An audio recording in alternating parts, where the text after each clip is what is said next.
We are on the brink, if not even at the start, of another global health crisis. I mean, of course we are. You know, why wouldn't we be? And the best way to announce it is just to have a politician that declares it. It's kind of like an oracle. I wonder if this was like for the ancient Greeks. You have one of their priests coming up and they're like, oh, I saw the signs of the gods. The pestilence is coming. You need to donate more to the temples. And everyone is like, oh. I mean, do you look around? Do you see people dying? We have the internet, right? Like, we can actually see what's happening in other countries. When is this crisis coming from?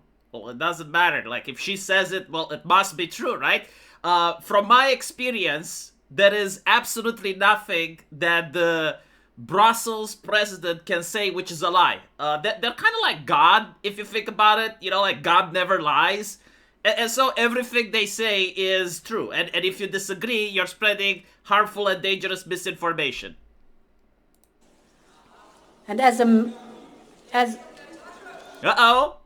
Dissent? Oh, goodness gracious, the European Union kryptonite. Can you imagine that? What is this savagery? You know, like here you have the president speaking, and you have like other people grumbling. I hope they were taken care of. I hope the German government put some fines on them. I hope the British Online Safety Act managed to shut down their social media accounts. I mean, honestly, this can't be tolerated. As a pro-European, I gotta say, it makes me absolutely sick. To see my president, my European president, giving a speech and other people dissenting. What is it? This is from Putin. This is Russia's work. Right? Like, shh. The president is speaking like she's talking about taking away your rights. Please have some decency. medical doctor by training. She's a medical doctor by training, right? So like all of a sudden she communed with the science. By the way, we had some medical doctors by training here in Romania as well. Apparently, they spoke the wrong thing and immediately they got censored for misinformation. So if you're a medical doctor by training, you don't need to just commune with the science, but you need to commune with the institution. And the institution always communes with the European Union. So you need to be on the same wavelength. There's no deviation allowed. You know, there's no different opinions. It's just like the scientific consensus, which, again, comes from God, right? It comes from the European Union. Just one consensus. Once it's established, you gotta follow it. So, again, to remind people what was being discussed so far, we're on the brink, if not even the start, of another global health crisis, right? And she's a doctor by training. I'm appalled. And she is appalled by the disinformation. By the disinformation that threatens global progress on everything from measles to polio. And we can notice that global progress is extremely fragile things. A twat on a keyboard can threaten it. Millions of people, of scientists are so fragile that a simple clickety-clack on a keyboard destroys their life's work. And so we need to combat it. But by the way, I want to tackle this progress. Like, am I allowed? Can I still talk? Am I being censored or not yet? Let's tackle this progress for a little bit. So, when you shut down businesses and you tell people to stay home and you ask people to show papers just to enter a McDonald's, and you're forcing children to mask up, is that what progress looks like? Because if that's what progress looks like, can we have some regression?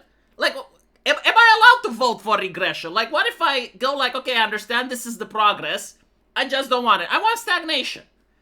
Are people allowed to want stagnation? Like, if I'm in a country, and let's say like half of the people agree with me, and we all just want stagnation, can we have it? Or is it like forbidden? Like, is there no place on planet Earth where people can just decide that they want stagnation? It's like, why? I just want to live this way. But what's the logic behind? No logic. It's just like I want to go to a McDonald's and not have to show ID in order to get there. I want to go in a place where I can say my body, my choice. Is that allowed? Well, apparently in America it starts to be, right? Like now they're having a conversation about it, and immediately at the same time the European is like, no. Your body, the government's choice. The measles. Like you don't want to go with the measles. Interestingly, though, a lot of people during the pandemic were vaccinated against the measles. They just didn't want to take the Pfizer communion. And so they got fired. They were told that they need to stay at home. They were told that that they're not allowed to go to a McDonald's or to the mall or any of these things, you know? She says that, oh, okay, so she's a doctor, right? Like, so she's a doctor. Okay, fine. What about the fact that she's also a politician, and it's in her interest of people to obey everything that she signs in by law? Because I'm starting to think that the job between a doctor and a politician starts to be a little bit too similar, right? Like, a doctor shouldn't be able to get people to shut down their businesses nationwide, right? A doctor shouldn't be able to tell healthy people that they're not allowed to go to a McDonald's. Like, help me understand this, right? I've been healthy throughout the entire pandemic. And yet I still had to mask up. I still had to stay in home. I still wasn't allowed to take the trash out without going out with a piece of paper. How is that fair? You know? Now, I can understand, like, people will say, well, yeah, but, like, what if you got someone else sick? What if you were carrying the plague? And I'm like, all right, fine. No, I get it. But, like, what if there's other people like me that don't give a shit? Like, are we allowed to express ourselves? How can we communicate with each other to vote for representatives that follow our interests? Like, are we allowed to discuss this on the internet or not? Because that's an interesting thing, right? Like, the idea of a democracy means that you have your side of your opinion, right? Like, the military should grab people off the streets, pin them down, and then, like, stab them with the Pfizer communion. Okay? Like, that's a way of thinking. I'm not saying it's bad. I'm not saying it's wrong. I'm saying I disagree. I don't want to live like that, okay? I want to live in a place where if there is a disease going on, people can choose to get vaccinated, right? And if they're vaccinated, it protects them, right? It offers them protection. And if I don't care and I don't give a shit and I want to take the risk, I should be left alone. So we have like two different opinions. Now, how do we go around solving this issue? Well, theoretically, we're supposed to vote, right? And if I'm in the minority and it's like 50% of the people want to live differently, that's fine. But how can I even organize with like-minded individuals? How can I communicate with other people that think like me so I can vote for a representative that carries my opinion if apparently we can't have these conversations on social media? Whether they're right or they're wrong, it doesn't matter, right? Like, politics doesn't mean that everything needs to make logical sense. Some of the decisions can be emotional. Some of the decisions can be on principle. And so, like, okay, fine, you know, I want to live in danger. Maybe like 50.1% of people want to live in danger. How do you know? Unless you allow people to have a conversation and decide how they want to live their lives. Because you can say, well, V, but you're in a minority. Well, fine, if I'm in a minority, let me have the conversation then, right? Surely nothing will happen. Surely your people, you know, you're going to get your doctors elected as the presidents of the European Union. I'm sure you voted for her, right?